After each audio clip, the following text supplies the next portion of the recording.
दोस्तों सब कुछ सही चल रहा था, मोदी जी को माय बेस्ट फ्रेंड बोला जा रहा था। Prime Minister Modi is a great friend of mine. He's a great gentleman. He's a great man. And Modi is a fantastic man. A great time in India.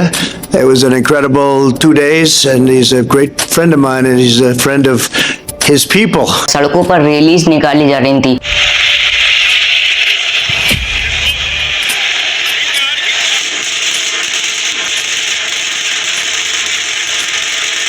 लेकिन फिर 6 अगस्त की शाम को लगभग 7:30 बजे डोनाल्ड ट्रंप की एक पोस्ट आती है जिसमें वो साफ शब्दों में कहते हैं भारत रसिया से ऑयल खरीद रहा है और उसको खुले मार्केट में बेचकर भारी मुनाफा कमा रहा है।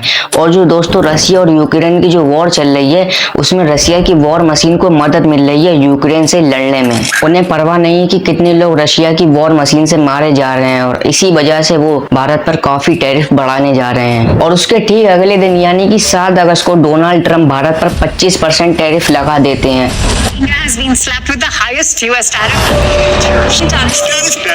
भारत पर रूस की दुश्मनी निकालते हुए टैरिफ बम फोड़ रही है और 27 अगस्त तक ये टैरिफ 50% तक हो जाएगा। लेकिन दोस्तों सोचने वाली बात ये है कि चाइना जो है वो भारत से भी ज्यादा रसिया से ऑयल खरीद रहा है, तो फिर चाइना के ऊपर अमेरिका ने क्यों नहीं टैरिफ लगाया। और ये तो रही दोस्तों चाइना के बाद, उससे भी शॉकिंग बात ये है कि अमेरिका खुद रशिया से फर्टिलाइजर, प्लेटिनियम, स्टील और जाने क्या क्या खरीद रहा है। तो फिर भारत को क्यों टारगेट बनाया जा रहा है? क्या अमेरिका की ये कोई चाल है या फिर अमेरिका रशिया से रिश्ते तोड़वाना चाह रहा है? आज मैं आप सभी को इन सारे सवालों का जवाब देने वाला हूं और साथ ही में ये भी बताऊंगा कि अगर भारत अमेरिका से रिश्ते तोड़ देता है तो उसको कितना नुकसान होगा और अगर भारत रशिया से रिश्ते तोड़ देता है तो कितना नुकसान होगा। और ये जो भारत के ऊपर टैरिफ लगाया जा रहा है इससे भारत के ऊपर क्या इफेक्ट पड़ने वाला है, आज मैं आप सभी को इन सारे सवालों का जवाब देने वाला हूँ। मेरा नाम है साजिब और आप देख रहे हैं ग्लोबल रिपोर्ट्स। चलिए शुरू करते हैं।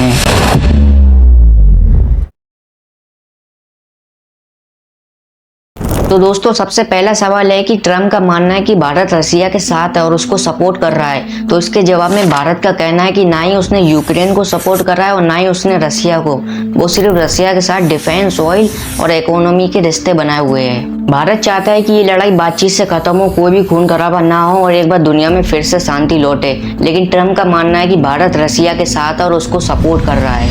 और दूसरा सवाल उठता है कि भारत पर टैरिफ लगाने से भारत पर क्या क्या असर पड़ेगा। तो मैं आपको आसान भाषा में समझाना चाहता हूं कि भारत पर टैरिफ लगाने से भारत की जीडीपी 0.6% से 1.2% तक गिर सकती है। और अब ये जीडीपी गिरेगी कैसे ये समझते हैं। मान लो भारत से गोल्ड सप्लाई होता है 100 रुपए का और वहां पर अमेरिका जाकर बिकता है 125 रुपए का।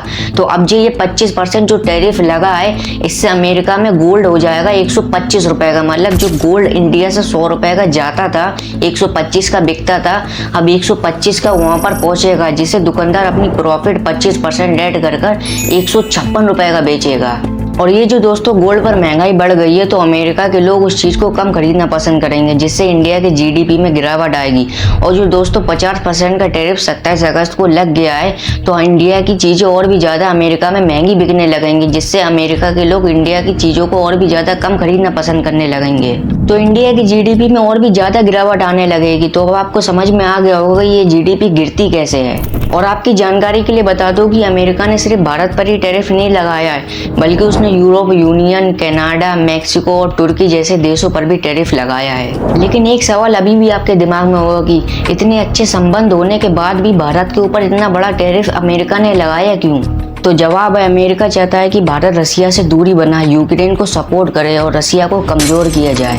और ये टैरिफ भारत पर लंबे समय तक रहेगा ये तो नहीं पता, लेकिन इतना पता है कि ये टैरिफ भारत पर दबाव बनाने के लिए रखा गया है। और दोस्तों तीसरा सबसे बड़ा सवाल है कि चाइना जो है वो भारत से भी ज्यादा रसिया से ऑयल खरीद रहा है, तो अमेरिका ने चाइना के ऊपर टैरिफ क्यों नहीं लगाया? तो दोस्तों इसके पीछे ये कुछ खास कारण हो सकते हैं। सबसे पहला कारण है इकोनॉमी डिफेंस, यानी कि अमेरिका की जो सप्लाई चेन है वो चाइना से जुड़ी हुई है, जैसे कि इलेक्ट्रॉनिक्स, मैन्युफैक्चरिंग पार्ट्स और भी रोजमर्रा की चीजें जो चाइना से काफी सस्ते दामों में अमेरिका आती हैं। और अगर ट्रम्प चाइना पर बहुत ज्यादा टैरिफ लगाएंगे तो अमेरिका में महंगाई बढ़ सकती है, जो ट्रम्प के लिए चुनाव से पहले खतरा बन सकता है। और दूसरा कारण हो सकता है दोस्तों वर्ल्ड ट्रेड रूल्स। बेसिकली ये एक कानून होता है जिसमें सारे देश मिलकर फैसला करते हैं कि अगर कोई दूसरा देश बिना कोई मतलब के किसी भी देश पर टैरिफ लगाया जा रहा है तो उसके ऊपर पेनल्टी लग सकती है या फिर उसके ऊपर उल्टा टैरिफ लगाया जा सकता है। और तीसरा सबसे बड़ा कारण हो सकता है स्ट्रेटेजी बैलेंसिंग, यानी कि अमेरिका को पता है कि चाइना से वो सीधी तरह से टकरा नहीं सकता है,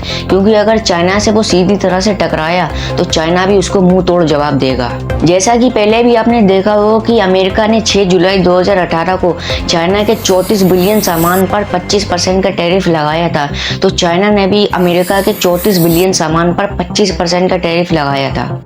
और फिर अमेरिका ने फिर से 23 अगस्त 2018 को चाइना के 16 बिलियन सामान पर 25% का टैरिफ लगाया था, तो चाइना ने भी अमेरिका के 16 बिलियन सामान पर 25% का टैरिफ लगाया था। और फिर तीसरी बार 24 सितंबर 2018 को अमेरिका ने चाइना के 200 बिलियन सामान पर 10% का टैरिफ लगाया था, तो चाइना ने भी मुंह तोड़ जवाब देते हुए अमेरिका के 60 बिलियन सामान पर 5 से 10% का टैरिफ लगाया था। इससे दोस्तों ये साफ साबित होता है कि चाइना झुकने वालों में से नहीं है। अब आखिरी सबसे इम्पोर्टेंट सवाल, अगर भारत अमेरिका या रशिया में से किसी से भी रिश्ते तोड़ देता है तो भारत को कितना नुकसान होगा। अब अगर मान लो कि भारत का अमेरिका से रिश्ता टूट जाता है तो मैं आपको बता दूं कि भारत अमेरिका का दूसरा सबसे बड़ा व्यापार पार्टनर है। भारत से रिश्ता टूटते ही सबसे पहले एक्सपोर्ट कम हो जाएगा और टेक्नोलॉजी और करोड़ों के इन्वेस्टमेंट में भी काफी असर पड़ेगा। और दोस्तों जो सबसे ज्यादा किसी चीज पर असर पड़ेगा तो वो है जीडीपी।